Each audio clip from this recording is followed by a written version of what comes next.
All right, my people, we're going to do one of my favorite things, which is hopefully feed a whole bunch of birds with one seed.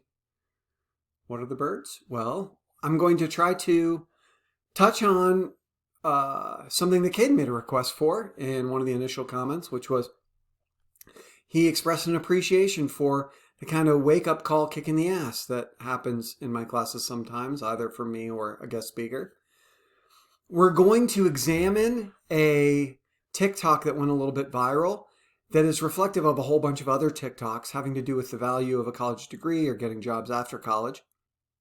We're going to use some critical thinking and evidence to come to understand the concerns mentioned in that TikTok and hopefully wrap it all up by pointing out a way we can learn something valuable from it to create greater value from your higher education college experience. To begin, let's watch this TikTok from Allison at Fitness with Allison. I have my literal business marketing degree that put me in a cute $80,000 in debt. And I make more serving sushi rolls because I've been applying to marketing jobs fucking for weeks now. And the pay cut is insane. Insane. But the jobs that are like a cute $150,000 to $200,000 a year, I'm not getting those. I'm a almost 25-year-old, my birthday soon, almost 25-year-old chick going against, corporate ass America, people with so much experience. All I got is my degree. People say, get your degree, but then they don't talk about how you need experience. The degree was the experience!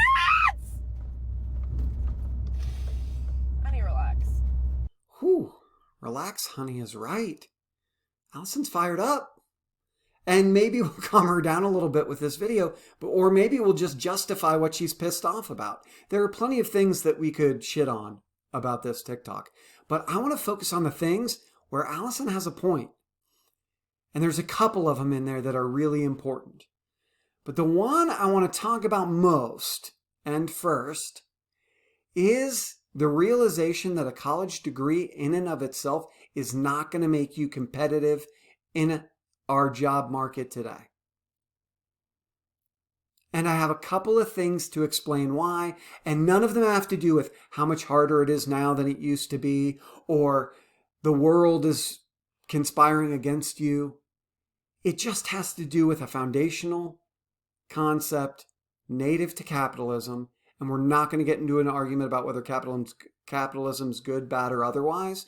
I'm happy to discuss that in a different video, because the fact of the matter is, it's what you've got. So whether or not it's the worst economic system in the world or the best is irrelevant. If you want a job and you want a degree that's going to be valuable and help you get a job, you got to recognize you're playing the capitalism game. And there's a foundational principle that governs capitalism, or at least we pretend it does, that is at the heart of how and why Allison's degree is not as valuable as a college degree once was. And that is competition. There are two primary things that no one seems to want to talk about with regard to why a college degree today is not as valuable as it used to be.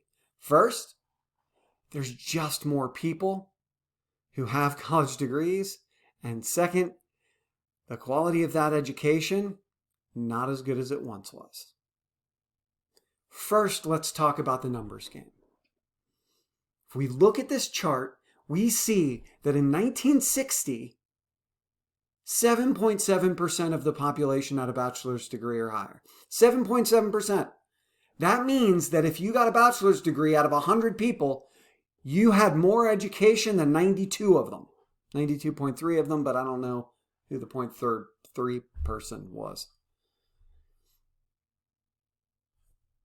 In 2022, a college degree just means you have the same education as like 37+%. 37 out of 100 people have at least the education you do versus 7 out of 100. It's a numbers game. In 1960, I saw that you had a college degree and I'm like, ooh, they're in the A range. of educational attainment if we apply standard letter grades in that way, which doesn't work very well, but you get the point. 37.8% or 5%, that's like a D. All it tells me is you're at least a D. Let's say I'm hiring for a position and I have 100 resumes. I get rid of all of those people who don't have a bachelor's degree. I'm still left with 37 people. And I need to whittle it down to 1. How am I going to do that? Well, as Allison alludes to, I'm likely going to be looking for people with experience. And this brings us to the second thing that's working against a whole bunch of young people, particularly those who started a community college. And Allison expresses it better than I ever could. All I got is my degree. You know, people say, get your degree, but then they don't talk about how you need experience. The degree was the experience! All right, we can ignore how a little bit over the top Allison's presentation is there, but there's a core idea there that we really need to talk about that's super important. She says the degree was the experience. And there's something about that we have to address, which is just the fact that the degree in and of itself, by itself, just getting a degree, bare bones saying, I just did enough to get a degree. The vast majority of the time, that is not going to be enough anymore. It once was, and that's maybe why people have that idea, is maybe some advisors, maybe some teachers, maybe some well-intentioned administrators and folks, counselors are trying to encourage people and support people. Like, hey, get in there, do your best. And for some people, for very good reasons, it's a struggle to figure out school, get used to it, understand how to do it, especially at a community college if you don't have a ton of experience with it.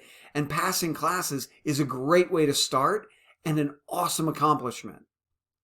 But you're going to have to do better than that eventually.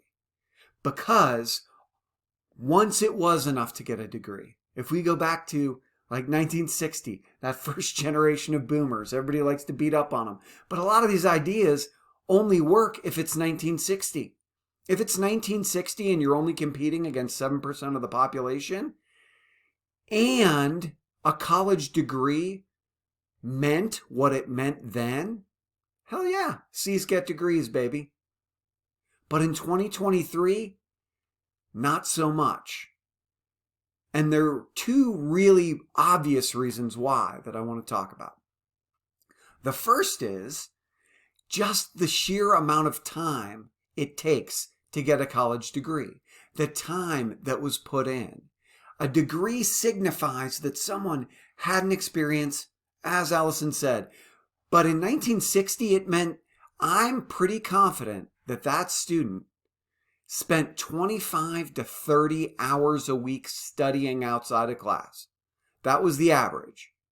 So if you had a college degree, I know you were getting 25 to 30 hours a week, 35 to 40 hours a week, including class time, of training every week you were in school. Now, less than half of that.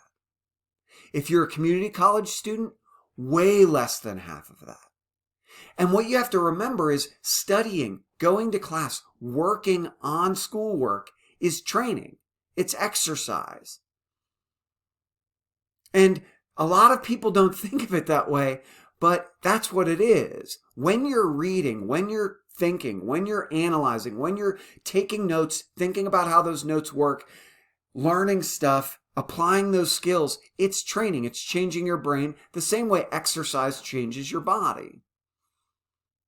And if I were to tell you, hey, there is a group of people who got a certificate in exercising, in fitness, and I've got one group who, in order to get their certificate, we know on average they were doing 40 hours a week of work. So they were training for 40 hours a week. They were going in, meeting with their personal trainer who was giving them instructions, showing them exercises, doing workouts. And then outside of their class, they were working out 25 to 30 hours a week. Or I have a group of people who are working out 10 hours a week. They both have certificates. Which one are you going to want to put on your CrossFit team? Which one are you going to want to put on your fitness team? Which one are you going to want to hire? Because that's the difference between what a college degree once meant and what it means now. So one is the time spent in order to get the degree is radically different now, and it's just not enough to get a college degree because, as many of you know, especially if you're taking a bunch of online classes, you can pass an online class without putting in anywhere near 6 to 10 hours outside of it. So saying that you passed that class doesn't really mean that I know. It doesn't tell me that you are able to put in that level of work or commitment. It just doesn't. Because plenty of you can get C's. Man, I had a student once tell me that they dropped a class because they realized they couldn't do the entire online class in the first 2 weekends of the course.